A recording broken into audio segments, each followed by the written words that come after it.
And I'll answer this question a little bit later in the talk. What would Henry do? But first, of course, as everybody else has, I'd like to say a huge thank you to Sue and Vibo and Jason and Martin for asking me to be part of this celebration of this great book. A book I have constantly been inspired by and have referred to since I bought it in New York in 1977. So actually, I guess I've been ripping it off for about 45 of its 50 years. But my love of symbols and logos and icons and pictograms, whatever we want to call them, started with this. The Spratz logo designed by Max Field Bush in 1936. We had dogs and cats at home, and Spratz pet food was what we gave them. The designers at Spratz, I think, made less successful word marks for cats and fish and bird food. But this is the one I have always loved, and it's always stayed with me. In 1969, I started to work as a freelancer for David Driver at the Radio Times. And among other work, I did about 300 of these icons for the program listings between 1969 and 1978. And they were a kind of graphic stepping stone from one broadcast to another. Viewers or listeners could easily see when the next golf or show jumping or cricket broadcast was on the radio or TV. And I continued that sort of linking icon idea when I went to work at Time in 1978. This is the little book that I assiduously cut and stuck in every one of these ones that I did for Time magazine in the 14 years that I was there. I did about 600 of these, and I wrote a book about it. The book showed some of the sketches, and interestingly here I started both the Watergate one and the Lennon murder with my version of what Richard Nixon looked like and what John Lennon looked like. And obviously there were guns involved in this, but ultimately through discussions with a lot of people at Time, we decided to just go with the music side of it. Since then, I've done hundreds more, literally hundreds more icons. I've done them for all sorts of different clients, for the Mexican Yellow Pages that I did with Richard Saul and Smithfield Farms. And as all designers know, never send two sets of designs to a client. They'll always pick the wrong one. I like the bottom ones, and they went with the top ones for their website. For another website for nice spots, I was playing with the idea of the spot, which got either shared or saved or deleted or moved. And you can see here I'm using the stick person, and we'll come back to that in a little bit, the idea of the stick man or woman or person. This set for Stanford magazine, for the alumni magazine of Stanford University, was an attempt to be both illustrative and informative in an area, frankly, that is recycling, that is pretty icon heavy at the moment. So I wanted to do something different. And these were as much chapter headings as they were icons. They weren't used quite as small as most of the things that we've been talking about today. But since all these examples are tied to specific periods of time, they can easily become dated. And we have talked about that in this last few hours. For instance, to represent a refugee up to the start of about the 20th century, I might have drawn a person like this, a person with a bundle on their back. Later on, that person might have a suitcase. And maybe today, I'd include a child and the suitcase gets a little help. But this is part of that discussion that we've been having this morning about gender. I mean, should this last one really be this? Because in this case, actually, most of the people fleeing were women, because the men on both sides, more recently on the Russian side, of course, who are leaving Russia because they don't want to be called up, and the Ukrainian men who are staying because they wanted to fight. And so I think there is a lot of discussion here. And as Jason and Daniel and Sybil have already addressed, but you know, as soon as we settle on a man and a woman, what do we do about transgendered people? Well, that's for another whole other talk. But anyway, things do get out of date. Here's a group that I drew for Network World magazine in 2000. And you can see here how dated some of these are. I mean, this is what desktop computers looked like then, great big hulking things. Do you remember pagers? You know, we had these little things stuck to our belts. And the cell phone was a great big brick, and it had aerials. Well, things do get out of date. And talking of phones and how we should use them, here's a type specimen book from the 1920s, you know, different font sizes of phone, which was the kind of candlestick phone that you can see in old movies from that time. And here's Gerd Arndt's, Dreyfuss. You know, I really liked Ellen's comments about the phones yesterday, that we still really look at the telephone, this one on the left here, and think that that's okay to show, although phones don't look like that anymore, not many of them. Here's Rudolf Modley. I loved all the back and forth between those two icon giants. I didn't know all that detail. Here's a type specimen book from the 1980s. Let me just move that out of the way. A clip art from freehand in 1995. There's the big brick, plus a lot of other stuff. They gave you some choices in 1995 in freehand. By the way, easily still the best drawing program. I struggle to have, I don't struggle with it, I love it, and I use it all the time. Instead of Illustrator, I simply have to transfer it to Illustrator to send it to anybody, because nobody has freehand anymore, because Adobe bought it and killed it. Anyway, they have used the, or included the old candlestick phone here.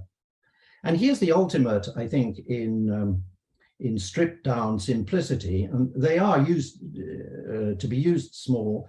This is from a new set. I don't know, Daniel, if you've seen these, but this is I just found these online. These are from Streamland. There are 13,000 of these, all unified in terms of line width. I mean, I like your open emoji effort, Daniel, especially when you said put more effort into simplifying. I mean, I think this is really the ultimate in what a phone should look like now. I mean, it's just basically a shape with rounded corners and a line through the middle. Now, out of context, as we have already spoken, you wouldn't necessarily know what that was.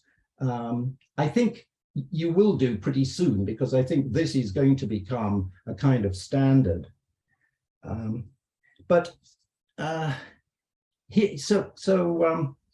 So here we have the progression from the candlestick to the handheld phone to today's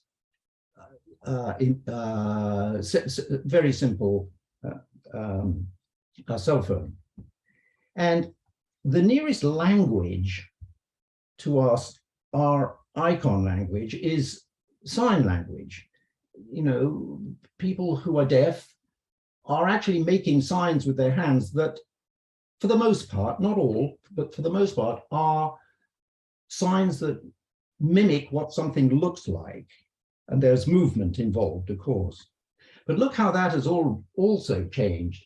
These slightly fuzzy pictures, I'm sorry, are taken from videos that the New York Times made of how sign language has changed over time. So this is the part about phones. And on the left is the model is holding the candlestick and has the hearing part up to her ear. Two separate hands are used. In the middle, there's the sign that people still use today for "I'm on the phone," meaning you know, with a hand with the thumb out and the little finger pointing towards your mouth. And on the right is the sign. The current sign in sign language for cell phone is to slightly club bend your fingers over and tap your cheek twice. I wondered after Valentina's talk whether her grandmother possibly had her own sign for a phone. But let's get back to Dreyfuss. I really like the sidebars in this book about the origins of signs, like this one, whirligig, or the swastika. And Henry was pretty optimistic about the use of the swastika. He thought that the swastika will one day not be associated with Nazism.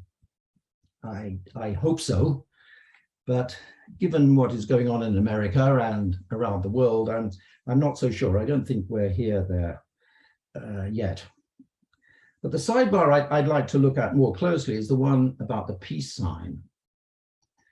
And the way that the symbol was made from the semaphore signs for N and D. And while Henry says there's some controversy about its origin, I think, I mean, I don't want to speak ill of our celebrant here, but I don't think so. I think we knew pretty well at the same time that Gerald Holmes drew it in 1968. Here's his original sketch. And the sign, of course, was used very extensively on the famous marches from Aldermaston to London, which took place not only in 1958, but successive Easters after that. And there you can see Gerald's sign in the middle of it. I also love this picture from the same march.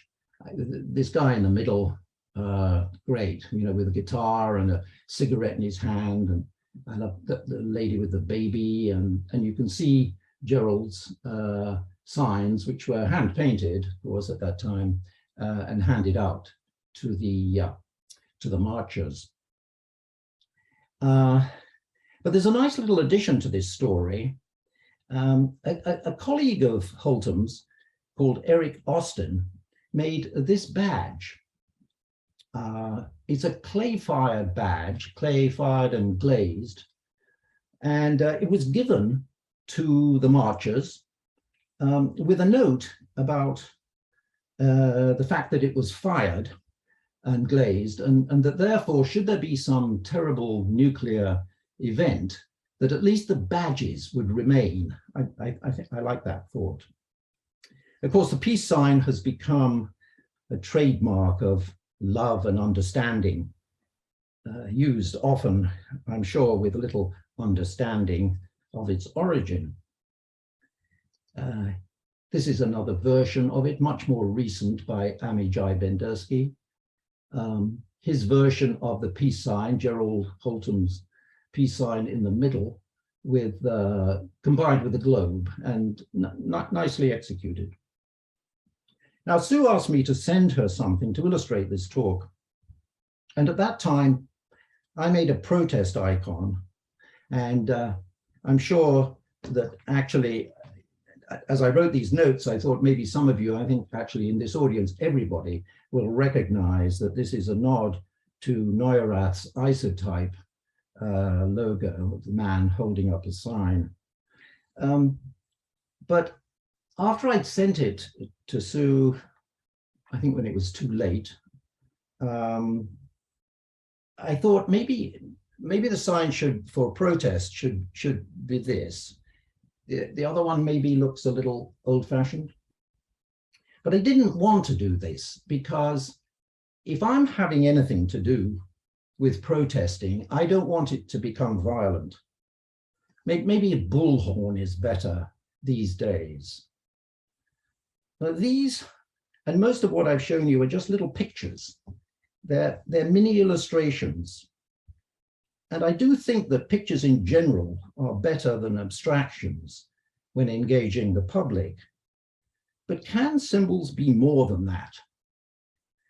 It got me thinking, can symbols change people's minds? Can they spur people into action?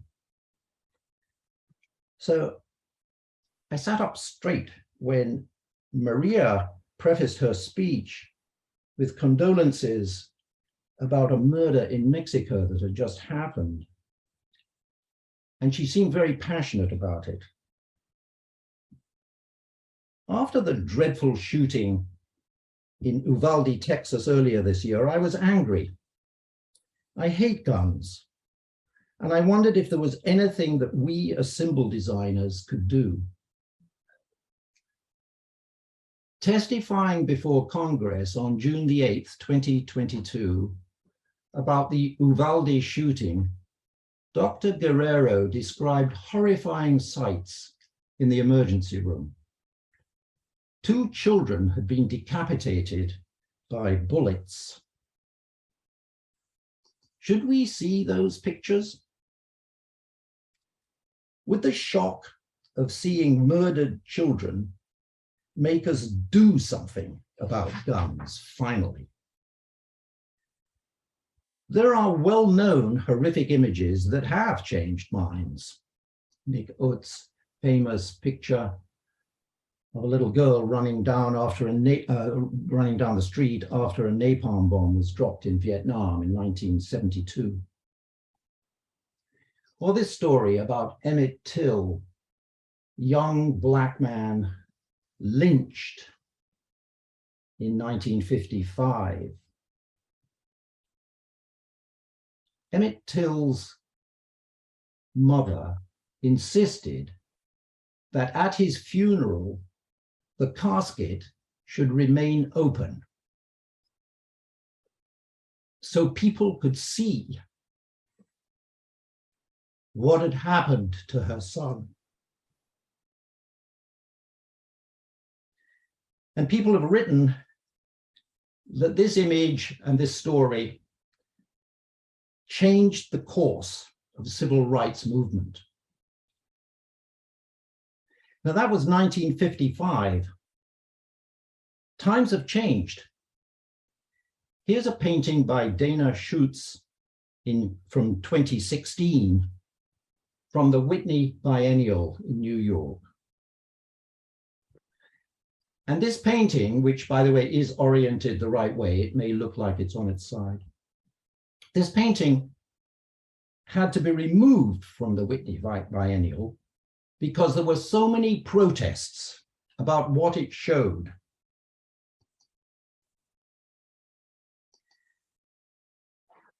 The quote haunted me, especially this bit. I don't want to see a decapitated child. I respect parents who don't want pictures of their murdered children published. But can I and other designers use the simple visual language of icons to show the horror? No words, no explanation, but perhaps the start of a quiet but insistent campaign to raise awareness about the horror of gun deaths. When they first see it, people will ask, what is this? What does it mean? Is this a mistake? Why is the head missing? Perhaps we put it on a t-shirt. Perhaps we put stamps on all our envelopes, those of us who still send letters. Or we make stencils and put them all over the place, or graffiti. I know perhaps it could be better drawn to be more childlike. But can something as simple as this come close to conveying the loss of a child? Of course not. Some might even call it offensive, a sick cartoon. The point is to get people to think about what the image means. An AR-15 style rifle can blow someone's head off, your child's, at school. I showed it to a class of journalism students in Washington, D.C. last month. Ian Kirby, one of the students, they were journalism students, not art students, sent me this. We agreed that it wasn't quite right, but I was pleased that a young student took the time to think about it and send me his idea. So what do you think? Are designers allowed to do this? Should we make activist symbols? Or must we sit quietly and design our neat little pictures? Is it okay to address the abortion debate, or climate change, or voting rights, or racism, not to mention gun control, or are these all out of bounds? Because we shouldn't get mixed up in one side or the other of contentious questions. I mean, it's not like a famous soccer player or pop star adding their names to a protest movement. They are sports people or entertainers, while we are in the business of persuasion and explanation through design. I wonder, what would Henry do? The best answer might be found in Buckminster Fuller's foreword to his book, as has already been pointed out by Arpi yesterday. Henry, actually the quote says, he has been inspired in visual communication development by a foresighted realization that graphic symbols could mean far more to humanity than the immediate facilitation of his specific industrial clients. The question of whether we should make symbols that spur people into action is very different from my usual work. If I'm known for anything, it's for annoying academic purists who think I'm trivializing subjects by using humor in charts. So anything I say on the subject will probably be dismissed as trivializing these serious subjects. I'm just asking the question whether we use an abstract icon or a picture with the universal "don't" mark across it, or purely pictorial image. I believe it's the pictorial human approach that will get people to notice. And while the rest of my I did it too quickly. While the rest of my work has often used humor, the reason for that is my ongoing attempt to appeal to the human in all of us. So what would Henry do? Probably not this, actually. but something, I'm sure. Thank you.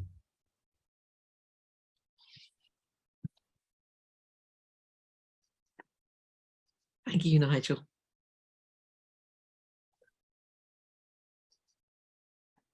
That was really thought-provoking.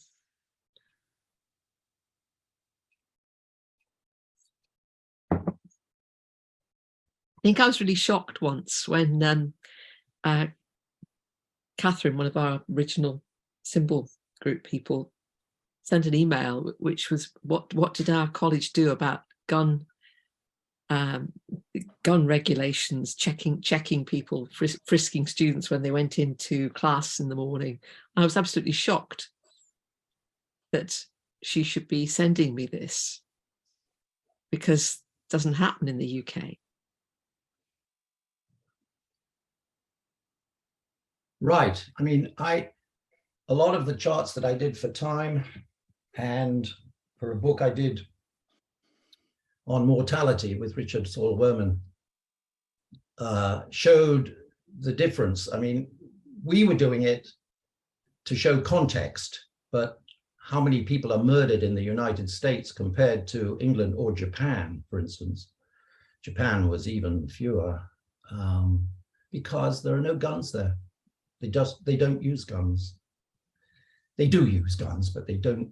They are regulated, or there is something else, and it's partly a code of ethics. Actually, I think it's not only that you're not allowed to have them, but something has to be done. And I think that as a group, we ought to do something. I mean, as I said,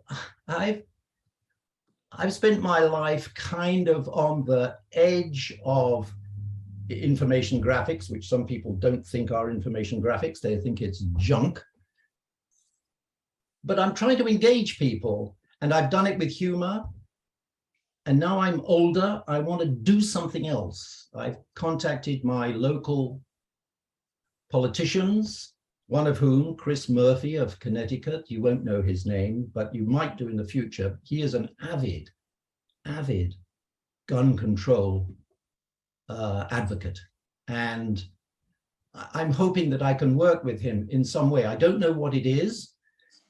Maybe it's just statistics, which I can do as well. But I just thought, I don't know, let me ask this group here, is that picture of a child with no head of any value at all, do you think? Anybody? Well, the way that you described it, absolutely. But if you were to see that, you again, this word context. Yep. That's why I said maybe this could be the beginning of something that people don't know what it is to begin with, as they don't know what some abstract symbols are to begin with. I mean, you have to learn the multiplication sign or the divide sign or the Nike logo or whatever it is. But if it gets out there enough, all over the place, enough people are going to say, well, what the hell is this thing? But isn't it a sort of a campaign, a Black Lives Matter, a Me Too campaign? Maybe it is, yes. Maybe it is. And are we not allowed to be doing that? Should we not be doing that? Is that not an icon anymore? Absolutely, we should be doing it. Yeah, and it's funny because I think we talked about stickers earlier, and there have been a number of sticker campaigns that took something that was kind of logoized, yes, to kind of raise awareness. So that's something that could be a prior model. Listen, I think this is a great conversation. Let's move on to Niv Kasher. Let's put more of our thoughts and questions in the chat, and then we can have a full conversation towards the end. Thank you again, Nigel. Really, really provocative stuff. Really appreciate it.